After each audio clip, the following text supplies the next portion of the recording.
So I got a lot of questions about the double stack pass and how to counter it once you're getting stacked and the person's passing. So I'm sure a lot of you guys have felt this before where the person stacks you up and right here. You're at the point of no return, right? You have lost this position. They're passing the guard, okay? And unless you're somehow really Gumby and you can hang out here, you've lost your position. And if you don't set up something else once they pass, you're gonna end up getting bad, isn't it? Getting flattened out. So a lot of times when you're in these passing positions and the person's passing and you can feel that they're passing, right? And you've lost it, right? You have to transition to the next step, right? Because you don't want to let the person be a step ahead of you in the next spot. So what we're gonna do is instead of trying to stop the pass, we're gonna let the pass happen and we're gonna go with it and we're gonna set up the escape on the next position, okay? So what's gonna happen is when Chad does this stack here, as soon as he's here, I've lost it, I'm at the point of no return, my position's gone. So I'm gonna prepare for the next move. So I'm gonna take my hand, I'm gonna wedge it to the back of his armpit here. And what's gonna happen is, as soon as Chad begins to turn, I'm gonna lock my arm out, kick my legs a little bit, and throw my body forward.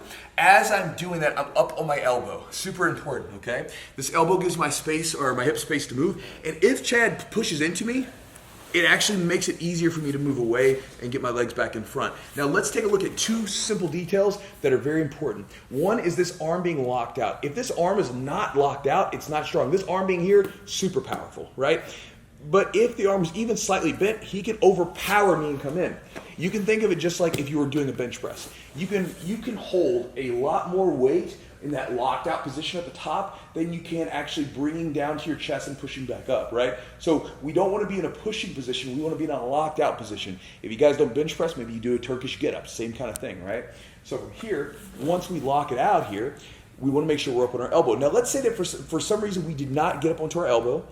If you need to get up to your elbow, do not leave your arm in line and try to sit up here, because if Chad was like laying on me, I'm not gonna be able to use the little muscles here to sit up. So instead what I wanna do is I wanna bring my arm in line with my body. See how that is? And I can come up here. Much easier, much stronger here. Even, let's just do an example. Look at my chest, Chad. Even if Chad's here, if I try to sit up, I simply can't. And I'm not a weak guy, but I just can't do it. But from here, see that? I can come up there, easier on my shoulder, not gonna tear anything up, much easier for me to get up, okay? Let's look at it again from another angle here. So Chad stacks me up, reaches across. As soon as this happens, I lock. If it was no-gi, I would put my thumb right into his armpit. If it's not, I'm just gonna grab onto the shoulder. As he turns, boom, we kick the leg and get up to our elbow here. If Chad pushes into it, moves me. If he doesn't push into me, I hip escape, bring my leg back in front, and to get to my guard position, okay? So that is a simple way you can do it. Now, let me give you one little more nugget, I guess, of information about this particular escape. You can do this pretty much anytime the person's armpit gets exposed to you. So if Chad was here in side control, maybe I was framing and he sits back.